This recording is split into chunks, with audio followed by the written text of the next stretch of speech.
Bonjour à tous et bienvenue dans cette émission dédiée au 7e art. Aujourd'hui, nous allons passer en revue la chaîne YouTube de Martin Miravet-Gelot, un jeune rookie qui veut se faire une place dans le monde de requins qu'est le cinéma. Alors, juste pour être clair, oui c'est ma chaîne YouTube, et oui c'est l'égocentrisme. Voilà, comme ça on part sur des bases saines d'honnêteté, y a pas de lézard, c'est une safe place ici, d'accord? Vous dites ce que vous voulez.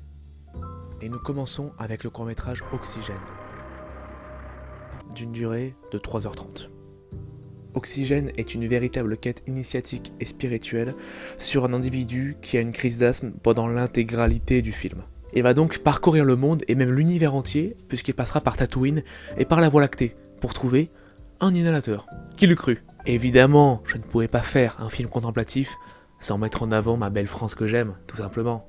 Il passera même par Boussac et par Souman pour les plus fins limiers de ma belle France que j'aime, et qui me manque.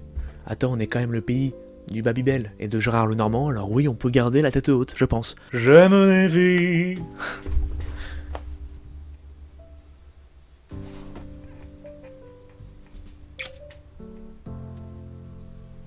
À titre personnel, je pense que oui. Voilà, n'en déplaise.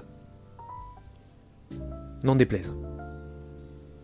Et pour avoir vu le film, je peux vous dire que ma France, elle envoie du bon pâté de campagne dans la gueule.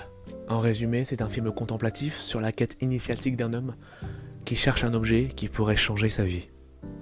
Par rapport au fait qu'il va mourir en fait. S'il trouve pas l'objet, c'est terminé pour lui. On ferme les rideaux, c'est ciao. Et nous enchaînons tout de suite avec le court-métrage Marco. Été 87. Le soleil tape sur la plage occupée par les vacanciers de la petite ville de Saint-Bertrand-de-Comminges. Dans ce lieu-dit qui balance parfaitement entre tradition et modernité, nous retrouvons un petit jardin intestinalis, un protozoaire flagellé qui répond au nom de Marco. Âgé seulement de 16 ans, il fait tant bien que mal face à l'adolescence, avec son esprit et son corps en pleine mutation. Et fera face à ses angoisses et à ses déceptions quant au fait de grandir, mais surtout face à ses désirs, quand il va rencontrer Adrien, un Trypanosoma cruzi, un petit parasite de la famille des Trypanosomatidae. Leur rencontre sur un cadavre de rat qui pourrait sur la plage en plein soleil depuis 3 mois semble tout à fait fortuite, mais ils se rendront vite compte que c'est un véritable coup du destin. Un coup du destin peut-être, mais la réalisation, quasi parfaite, va parfois vous surprendre, et même vous laisser dans un doute. Est-ce que Marco va braver sa timidité et faire le premier pas? Ou alors il va fuir, par peur du regard des autres? Ou alors peut-être qu'il va prendre du recul sur la situation pour mieux engager la relation par la suite? Je ne sais pas. Le film nous tient en haleine tout du long avec un suspense insoutenable, mais ce qui est sûr, c'est que ces animaux microscopiques se rappelleront toute leur vie de cet été 87. En résumé, c'est le court-métrage romantique et surtout épique qu'il faut absolument voir cette année dans les salles obscures, avec un joli message sur l'acceptation de soi, surtout quand on est protiste, où l'homosexualité est encore un débat clivant dans la culture. Le court-métrage suivant, Cri du corps. Alors je ne vous le cache pas, c'est sûrement mon préféré. Un jeune homme nommé Célian, drôle et charmeur, va rencontrer Charlie, une jeune femme avec des rêves plein la tête. Les premiers instants se passent très bien, et Charlie décide de proposer à Célian un date. Ce que le jeune homme accepte avec un engouement assez étrange. La soirée se déroule à merveille, et les deux tourtereaux se baladent sur les quais de la ville, tandis que le jeune homme regarde le ciel étoilé se découvrir avec un sourire. Alors, il emmène la jeune fille dans un coin où personne ne pourra les voir. Et là, illuminé par la blanche lueur de la pleine lune, Célian se transforme en un loup-garou assoiffé de sang, avec des crocs capables de trancher l'acier et des griffes capables de trancher le vent lui-même. Mais Charlie ne semble pas impressionné, au contraire, c'est comme si elle le savait déjà. C'est comme si elle avait repéré chez le jeune homme une odeur de chien mouillé. Alors là, elle se prépare à lancer son cri du corps, un art martial depuis longtemps oublié, mais qu'elle a appris grâce à son maître, qui n'est autre que Sauron, l'empereur du mal, à présent déchu de son trône, revenu la hanter, après des années d'errance dans le monde des esprits. Leur combat fait rage, mais les deux individus partent dos à dos, en se jurant de se retrouver pour un prochain combat, dans leur quête du trône du désespoir. Mais c'était sans compter Kinvey, qui lui aussi convoite le trône, grâce à son coup d'ouro létal. Terrifiant, dangereux, horrible. Claude Makelele, qui veut infliger un coup franc brossé à la tête de ses adversaires. Buzz l'éclair, qui veut déployer ses ailes pour toucher les étoiles du mal. Ronald McDonald. On sait pas pourquoi il est là, mais il est présent, Ronald. Et lui aussi veut en découdre. L'empereur Shunzi de la dynastie Qin, qui veut retrouver la fame qu'il avait auparavant. Il est has-been. Et Bumblebee, la machine au grand cœur, qui veut se faire une place parmi les grands de ce monde cités auparavant. Optimus Prime, attends-moi, j'ai un écrou dans ma chaussure. Alors qui va gagner le combat et devenir l'empereur du Mordor? En résumé, c'est un blockbuster à gros budget, impressionnant d'effets spéciaux, qui ravira toute la famille. Et surtout, les modos Discord. Voilà, on va pas se mentir, on va pas passer par 4 chemins, c'est eux la cible principale du truc. Ok les gars, je prends la prio au top, les gars, on a 5 à gold de retard, faut pas faire les cons là. Allez à l'air les gars, je sécurise. Allez à l'air, ok, cata sur moi, je contact. Cata sur moi, allez à l'air les gars, allez. No mercène, allez à l'air, putain les gars, vous avez dit quoi? C'est eux qu'on vise. Et enfin, je sais que vous l'attendiez. Je sais que vous pétiez littéralement un câble en attendant le 4ème court-métrage. Mais Martin, s'il te plaît, dis-nous Martin, s'il te plaît Martin, dis-nous, s'il te plaît. Dis-nous. Le dernier, mais pas des moindres, le jeune artiste. Ok, alors cette fois-ci, c'est beaucoup plus simple. On vous parle d'un pizzaiolo qui, embarqué par les fantasmes de sa Sicile natale, rêve de devenir le plus grand artiste de pizza au monde.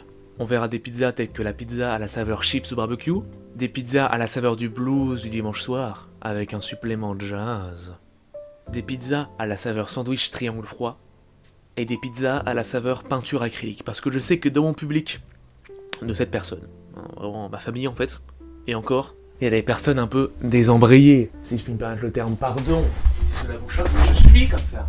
Dans sa cuisine, le pizzaiolo désire mettre des souvenirs, de la mélancolie, des gens du passé qui l'ont aidé dans sa vie. Et c'est pour cela que dans son menu, on peut apercevoir la pizza cannibale, composée de morceaux de gens qui l'ont vraiment aidé dans sa vie, parce que c'était important pour lui. Ce court-métrage est rythmé par la musique d'Alfredo Stracciatella, un artiste à la renommée mondiale, qu'on remercie chaleureusement. C'est disponible sur toutes les plateformes, et apparemment il l'évoque en plein interview. Alors on va voir ça tout de suite, à vous les studios. C'est parti. Ma musique à moi? Me prends pour qui lui? C'est à moi que tu me dis ça? Oui. Vous êtes Marseillais, monsieur. C'est pas qui l'a fait, c'est normal, c'est un bambin, c'est un minot. Ah, mais je ne connais pas ce Martin. Su madre, hijo de puta de hermano. So buco en la boca. Calmos. Hijo de puta, vas a comer mi culo. La musique, c'est la pasta de ma vida. Eh ben, il a utilisé ma musique, c'est bon. Tout le monde aurait dit c'est bon. Moi non, ça passe pas avec moi. Avec la famille Stracciatella, ça passe pas. Ah, la musique c'est quelque chose pour moi important. Il sait ce qu'il me fait là? Stracciatella, c'est moi. Personne d'autre ne comprendra ce qu'est Stracciatella. Ne va jamais dans les ruelles de Palermo où les chats meurent sous les balles et les scarabées enterrent les hommes vivants. Non, je vais te manger tout cru. Je vais faire un petit plat d'ossobuco. La sauce tomate et la milanaise avec un petit peu de laurier et de romarin et du thym. Tu ne prendras jamais ma musique, ok? Oh Martin, viens, je t'attends à Palermo. Tu vas avoir les dents qui saignent, tu comprends ça? Fils de chien! Merde! Hé, tu veux prendre soin que quoi, toi? Avec un balai, va te foutre dans le culot! Pardon.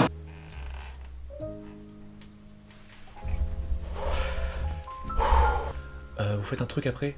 C'est quoi, il me raccompagner Oh non. Alors oui, je peux comprendre que ma chaîne soit un peu déroutante, voilà, je peux comprendre que vous soyez un peu décontenancé par ce globi boulga de direction artistique et de genre. Je peux aussi comprendre que je ne fais pas l'unanimité auprès de vous. Évidemment, il y en a qui vont aimer, il y en a qui vont pas aimer. Par contre, ce que je comprends pas, c'est ton manque de respect vis-à-vis de moi. Parce que tes petits commentaires là, hein, tes petits pics, ça commence à bien faire. Parce que oui, effectivement, peut-être que le 24 décembre 2017... Voilà, je me suis un peu laissé aller, j'ai dit une connerie au repas de Noël parce que j'étais bourré. Voilà, peut-être que je t'ai blessé en ton petit ego, peut-être que j'ai choqué mamie Madeleine parce qu'avec j'avais un langage grossier ce jour-là. Peut-être que j'aurais pu me retenir devant les mômes, peut-être que j'aurais pu me retenir devant ta famille. Mais bon voilà, moi, on m'emballe pas dans du lido, moi je suis en garantie. On m'accepte comme je suis. Que tu m'aimes ou pas, je m'en fous, pour moi c'est pareil, je m'en branle, je m'en fous. Non, parce que moi je veux bien au début, je laisse passer, je fais le gentil, je passe à autre chose, comme d'habitude, Martin la bonne poire, et allez on se fout de sa gueule, ah ah c'est drôle. Mais au bout d'un moment, je dois pousser une gueulante, et ben je vais la pousser cette gueulante. Parce que Martin, il en a marre. Il en a marre de se casser le dos pour un salaire de misère. Il en a marre de devoir faire des efforts constamment. Il en a marre, j'ai pas passé ma vie à m'excuser, d'accord? Parce que je vaux mieux que ça, et parce que tu vaux mieux que ça. Alors j'espère que c'est clair. Voilà, alors c'est la fin de cette review cinématographique de la chaîne YouTube de Martin Miralles-Gelot, et évidemment qu'il y aura d'autres choses à critiquer, et évidemment que vous pourrez encore croquer dans la pomme de mon cinéma très prochainement. Alors jusque là je vous dis à bientôt, et bon visionnage.